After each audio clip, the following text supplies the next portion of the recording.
feel the night. That's when I'm gonna stand up, take my people with me. Together we are going to a brand new home, far across the river. Can you hear freedom calling, calling me to answer? Gonna keep on keeping on. I can feel it in my bones.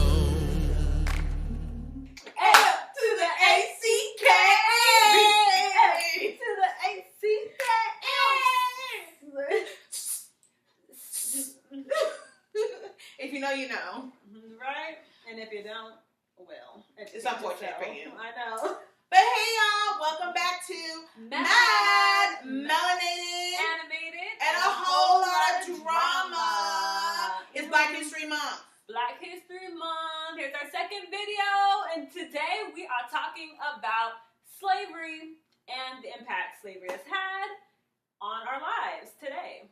Yes. Because even though we have not been slaves, we still carry the trauma from slavery, even now in this day and age. And we have to realize that slavery wasn't as long as you might have think it was. Exactly.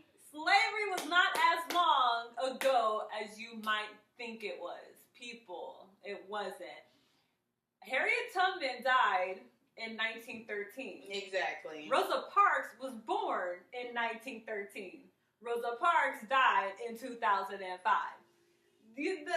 Y'all. It's not that far off, bro. It wasn't that far off, So, yeah. So let's get into it.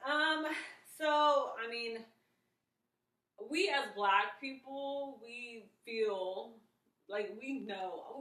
Obviously, on our day-to-day basis, especially when in America, we feel the impact of slavery has on us on a daily day. Because we wake up in the morning and we feel it, and it's what I mean. It's there. Racism is there. Period. Yeah. And, when certain groups of people be like, oh man, that was such a long time ago. Or they'll be so shocked that something racist happened. Yeah. And we're just like, it's only shocking to you because it doesn't happen into your life. Exactly. This is a daily occurrence for us. This is a daily occurrence for us. And a lot of this stuff stems from slavery. Yep. Now, some of the few things that I know Kayla's going to get more into certain specifics. Yes. Kayla's going to get to specifics of things that she's been, reading up on and whatnot. But some of the things that's been impacting our lives would be, intergenerational traumas, which we know that's, systematic racism. That's self-explanatory. Economic disparities. So a lot of times money is going towards white neighborhoods compared to, I don't want to say white neighborhoods, Black neighborhoods, because, that's like segregation kind of a situation. But unfortunately, there are still neighborhoods that are dominantly white. Mm-hmm. And so when a Black person goes in it, it's just like... It's weird. Why are you here? You don't belong. I don't think you belong here. It's a sundown neighborhood. The kind of a situation. So,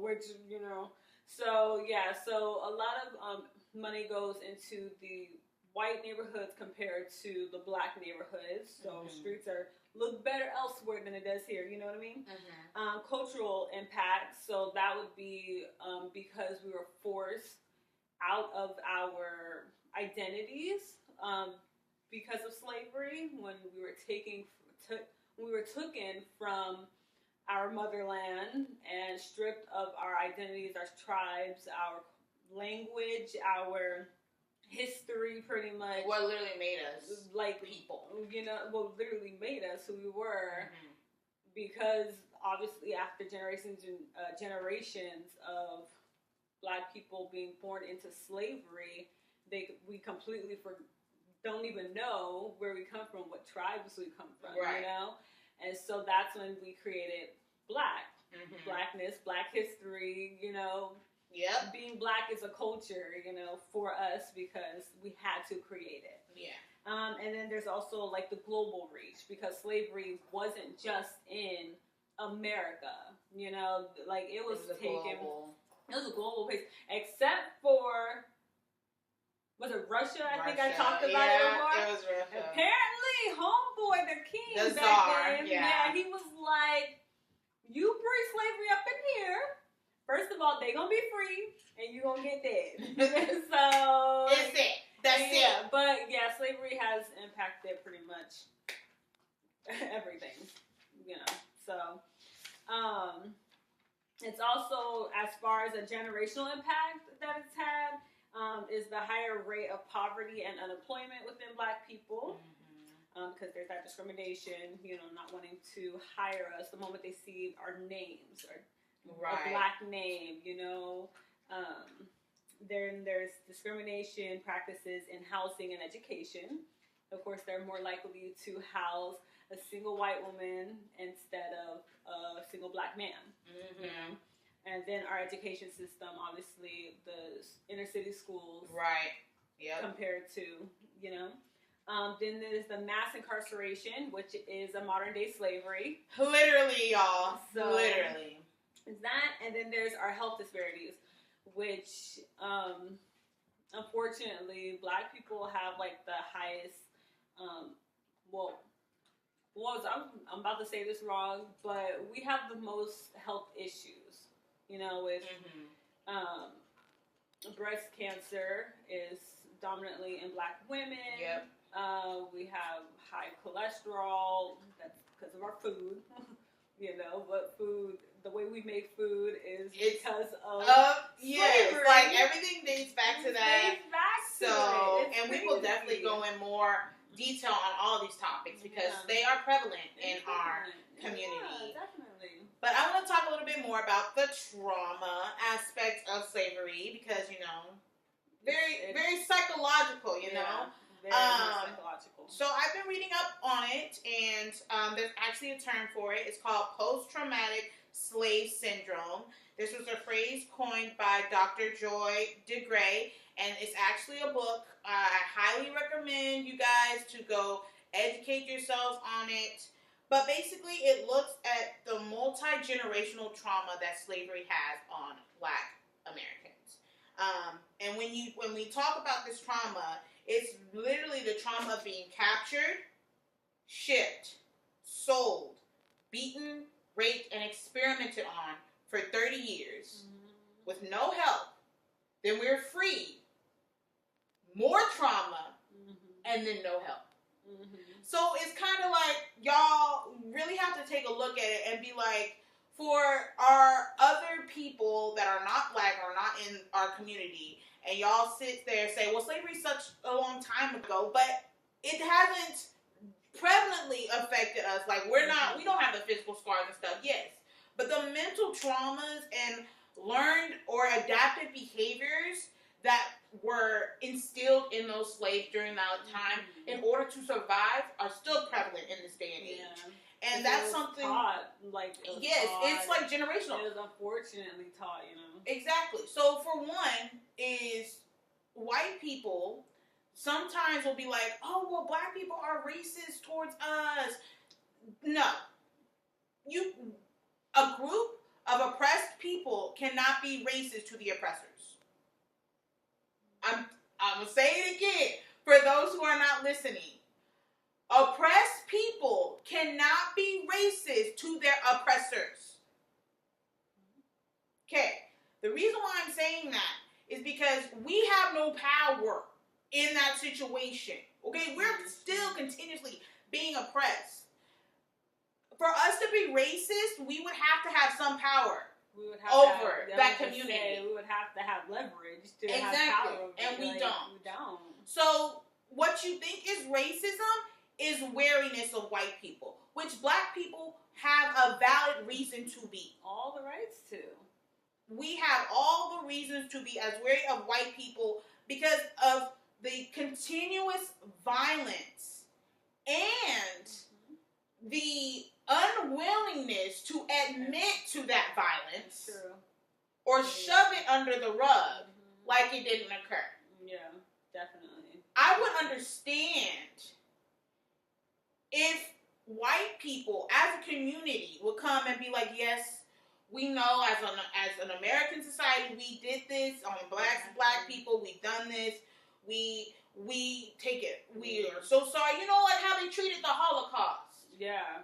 Because Germany, how they treat the Holocaust, they are very prevalent on like teaching a fact to them. But they don't do that in America. They try to hide or change or reverse the curriculum to make it seem like it wasn't that bad. When black people were literally treated as subhumans to make white people feel better about the atrocities that they instilled and did to our people. America has an act. They have a special skill of rewriting history. Yes. They have like a very special skill, because I can tell you, for me, myself, and I, like what I learned in was definitely not Black history. And no. Like it definitely was not. Black history was once a month, and we got a couple of chapters on Martin Luther King and Rosa Parks. And it was watching My Friend Martin, you know, which was a white savior movie. You know what I mean? It was very like, it was definitely like, okay, you know, like Black people's impact, like, yeah, definitely. America has an act for really rewriting history. Really. They love to make them look better than they really do. Which is why I feel like Make America Great Again became such a prevalent phrase, because the miseducation of American people. Because when was it great? Literally. Sure as hell it was great for us. It was never been great for minorities. Not for one kind of period. It's never been great for poor people either. No. The only time America may have been great is for the rich. Well, it's for the rich. Time. Literally. Only time. So, to white people who are watching this video, or if you're too scared to watch this video, we are not racist towards you, but we are wary. Because in your actions and your words have power to literally get us killed. Literally get us killed. And that's point blank, period. That is what it is. And that's till this day. Till this day. So, yeah. Another trauma or learned act or adaptive behavior that stems from slavery is nonverbal communication of Black people. When I tell you, us Black people can have a whole conversation from across the room with just a look, an eyebrow, a hand. It is top notch, okay? Our code, and you can see, I've seen TikTok videos where people just be like brothers and sisters. And you understand what they're saying. You understand. And that, honestly, even though that's unfortunate that had to come from slavery, it's one of my favorite things about being Black. Yeah. I love it. Because it's like, you get it, we hear, we on it. And as a people, we need to be more on our nonverbal communication. You know, let's stop putting all the stuff online. You see me, I see you, we know what we doing, 92%, 86%, we know what we doing, we good, we ain't gotta say nothing. We don't gotta say nothing. Because we need to start moving in silence. Yeah. When our movements. We moving in silence, y'all. Yeah. Don't let the enemy know what we trying to do until it is ready. Yeah. Because, that's how we need to be. Fast. My next thing is the undermining of Black accomplishments as we raise our young. So what I mean by that is when little Black kids grow up, you know, we're doing this, we're doing that, we're building ourselves up, we're creating ourselves, we're just being great, you know, we're exhiberating that Black excellence, okay? But back in the day, if we exhibited that during slavery, that's how kids would get sold off. Yeah. So they're like, this is a good kid. They can do this, that, and the other. Right. So I remember growing up, you know, I'd be like, Mom, look at me, look at this. Or like people would comment to my mom and be like, oh, your daughter's doing this, your daughter's doing that, she's doing this, yes. And my mom would be like, yeah, she's doing great. But this, and this. And you would look as a child and you'd be like, oh, well, but I thought I was doing good. in your mind, you're like, she's not proud of me. But in reality, she's just conditioned to downplay your accomplishments in order to protect you. And now looking at it, I understand. Because some people are just so spiteful. That's true. And they will talk you up, and build you up just to tear you down and make sure you fall hard. Yeah. So that's also a response that though it is hurtful as a young person growing up and dealing with that, because you don't know, you're not in on like why our parents are doing that. Why can't they just acknowledge it? But now, as I see, it's a protective mechanism that was an adaptive learned behavior. I can't fault them. Yeah. I can't fault them, you know? Yeah. Woo, sorry. This is a strong topic, y'all. Like, it gets you. True. Like, it gets you. Yeah. I know a lot of my, you know, like, fears of my own talents, as you know, like, I have, like, strong fears of it. And I don't want to say a lot comes from my mom, because my mom was definitely a big person, like showing off, you know? But, like, I was raised by women, period, not just my mom. And so the other women in my family, though, like, they loved what I did, there was always, like, but Destiny, da-da-da-da-da. Yeah. And they're just like, and then, I don't know, I just kind of, like, diminished myself a little. Yes. Even though in my head I'm telling myself, well, I'm going to show them. It was still kind of like when I got in front, I was just like, it's that voice yeah, in the back of your head, you know? Like, you know, and yeah, you're right, it's unfortunate and it's sad, but it makes sense. Yeah. You know, like, it's a survival behavior. Yeah, as an adult, as we educate ourselves, you know, we get it. Yep. And that's why you gotta educate yourself, you know, so you're not always angry at stuff. Right. You know better. Right. Yeah. Another one, and this could, now y'all comment or let me know, this could just be because I grew up in Texas and stuff, but sidewalk or just walking manners, okay? This is something I've seen, like, growing up more and more, is that when people of color, and I'll say people of color because it's not just black people, people of color have manners when it comes to walking. You know, when it's, like, crowded and stuff, they'll say, excuse me, and they'll be like, excuse me, or pardon me, or, you know, like, announce themselves. Non-people of color will continue walking like they own the road. Yeah. And I don't have factual evidence on this, but I do feel like this is a learned behavior from slavery. You know what's crazy is that I can't think on California, like, at a time in California. Mind you, I moved out here when I became an adult. But I do remember reading about it, like that the same thing about how if you notice on the streets when you're walking, how white people will keep you're walking on the street, you know you're about to hit someone, you will get out the way. As a black person, you'll get out the way, you know, same thing, excuse me or something, but that white person will continue to walk forward. Right. Will not even budge to get out the way. And I think the person said, so I'm going to start hitting people. I'm going to start. Well, no, because it's a manner thing to me. It's it's a common courtesy. I'm respecting your space, you should respect mine. Say excuse me. Yeah, but like I would say that is a true thing because after I heard that, I started just walking straight, like not moving at all. Like, and I waited until they moved, and eventually they did because they weren't gonna hit me. Right. But yeah, I was like noticing that they would keep walking straight, so I kept walking straight. And so we all just gonna be walking straight, bumping into each other. And so, you know, until they moved out the way. When I see that they're making an effort to get out the way, then I'll get out the way too. Right. But if I notice that you're not making the effort, then I guess we're gonna hit each other. Right? We're gonna run into each other. Collide. Yeah.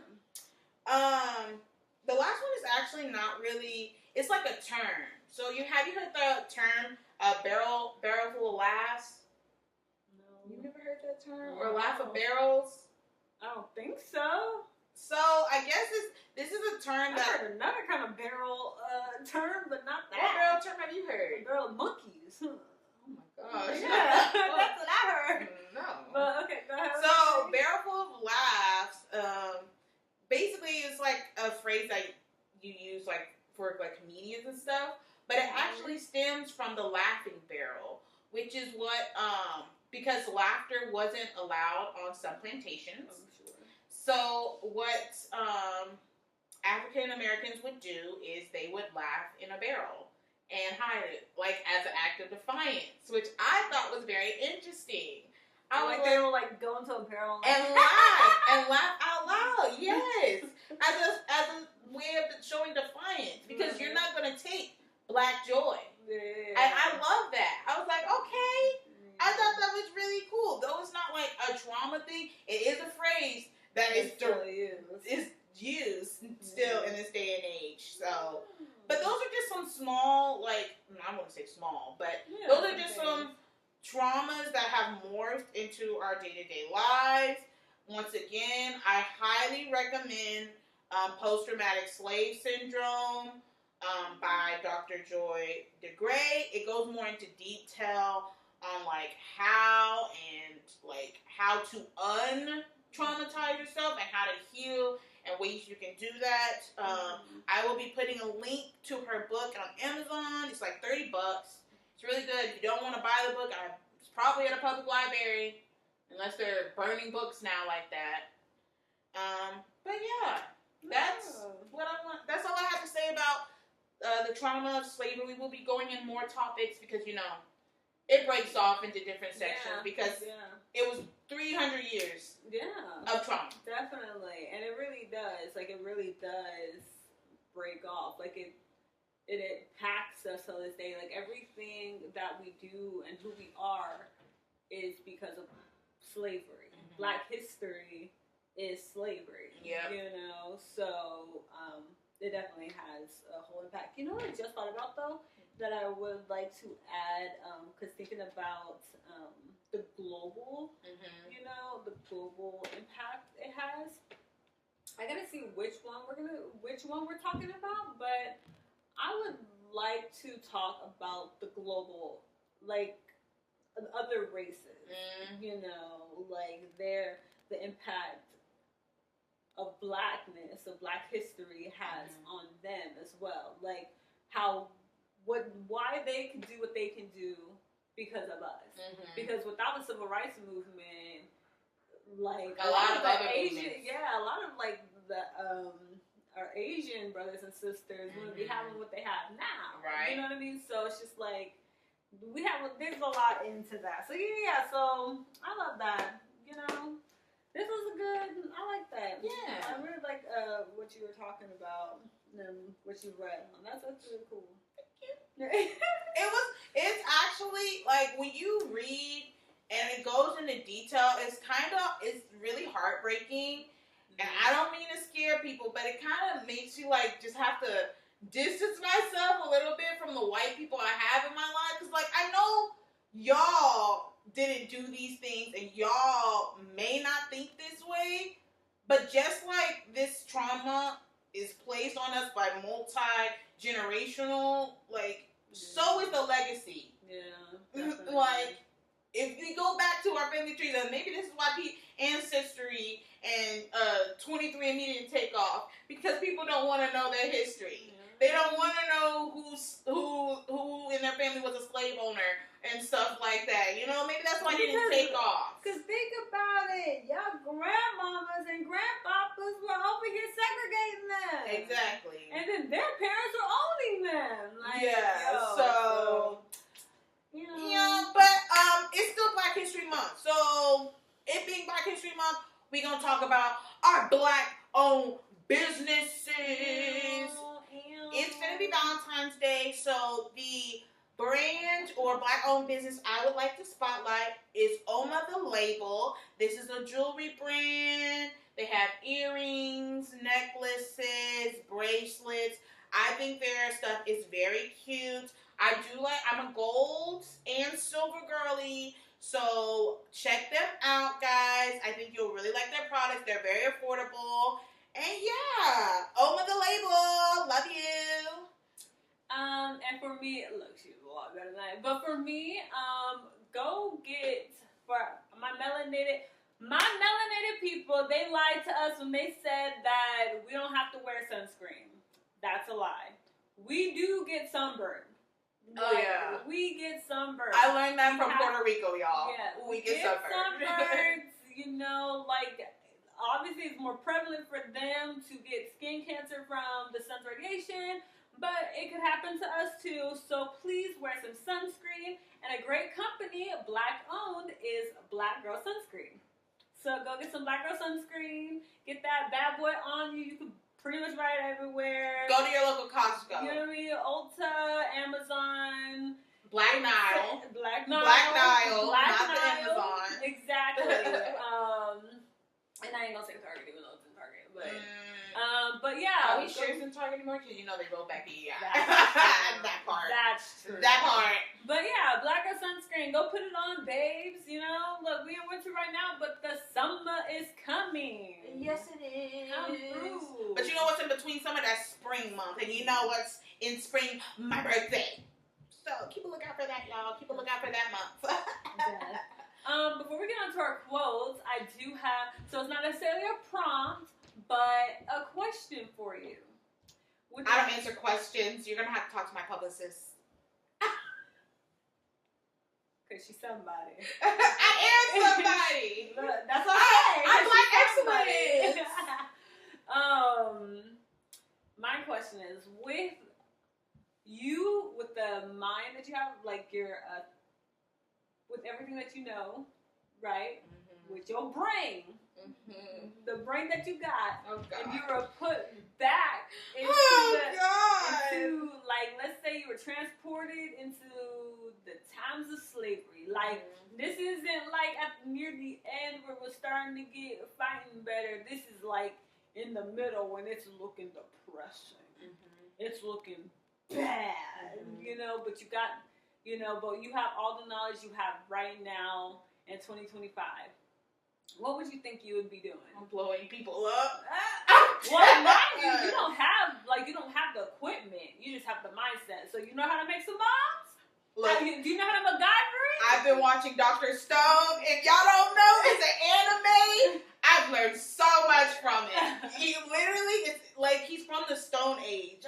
And he's building like bombs and gunpowder and all this stuff. So yeah, I'm blowing people up. Or prior to being put there, I'm gonna try to learn how to hypnotize.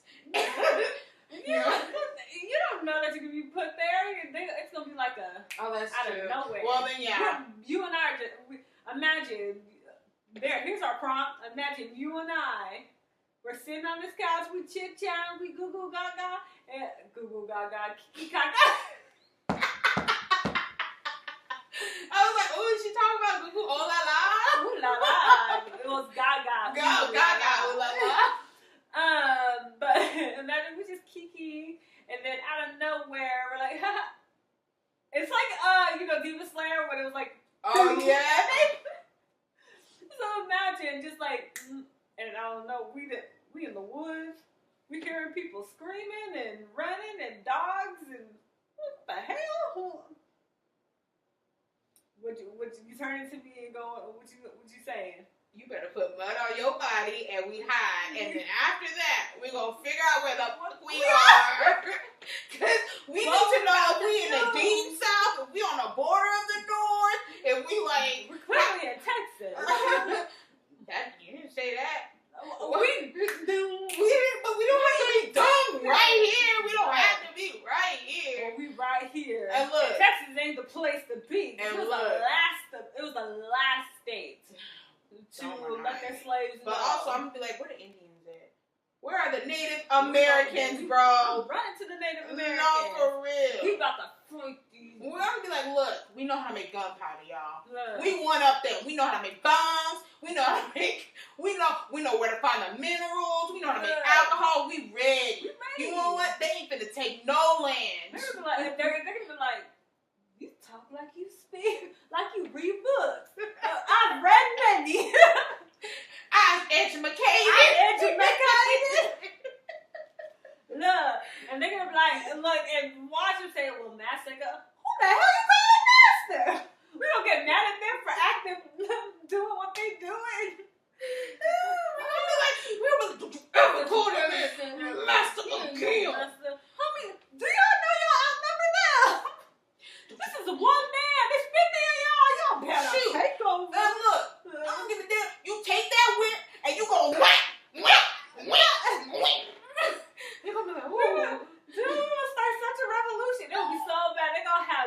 any of their men like hunt down them. No, I think it'd be so funny if they had YNs transported. You know what YNs are, right? No. There What is- say it again? YNs. It YNs? stands for young niggas. Oh. Like the hood guys with the like Oh. ski masks. Could you imagine? Slavery would be a thing of the past in less than a year. Because they would have been ruthless. No, because like we have They way would've too been. many. Because of the Trumps, we have way too many crash outs in the black community, bro. Man, we We have way too many crash outs, bro. Yo. They'll be like, we can't bring no more black people over here. You know what I think I would do? I think I would become like a ninja almost. Like I'm always covered and I'm like hiding in some I'm hiding somewhere in the woods in some kind of little hut or whatever that I can find abandoned, or I can make myself, I don't know. You would probably be a voodoo queen You in know, the bayou. in the bayou. Well, I don't know with if I would potions. I'm not going to no freaking bayou with no freaking alligators and bugs and She humans. said, Alabama, Louisiana stuff.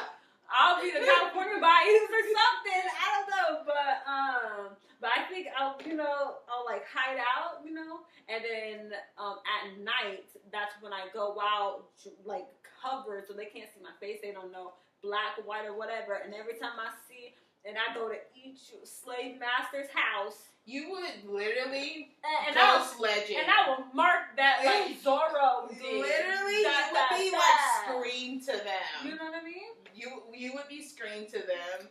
That's what I do. Literally. Because like you said, we gotta move quietly. We have to move in silence. Mhm. That's how we're gonna get them. Or start burning down the cotton fields. You know what I mean? Well, what you gonna do now? You ain't got no cotton fields now.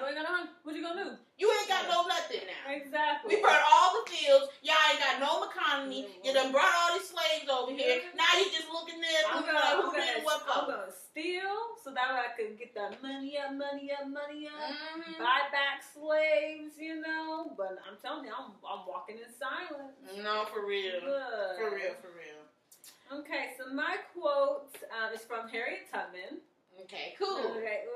Mine's from Frederick Douglass, yeah. Yes, I'm trying to go with the theme. Me you know? too. So, Yeah. So mine's from Harriet Tubman, and she said, "Every great dream begins with a dreamer." Hey. I think that's perfect for you because you call yourself Destiny Dreams. Exactly. Yeah.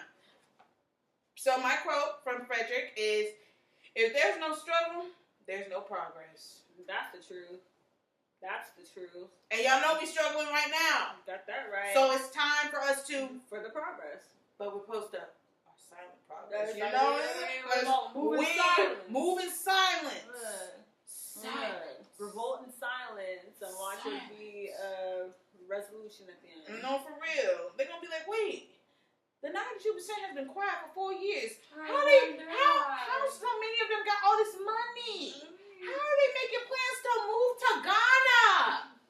Look, I'm like, look, we're they're sick gonna and tired of being sick and tired. You're gonna start wondering why Ghana is the next Wakanda. They're like, this is looking very scientific up in here. They're gonna be like, I could have sworn we took all the resources from Africa. Where did they get these minerals from? I'm gonna be like, Didn't somebody tell you we were made of gold? Baby, bye-bye. No, for real.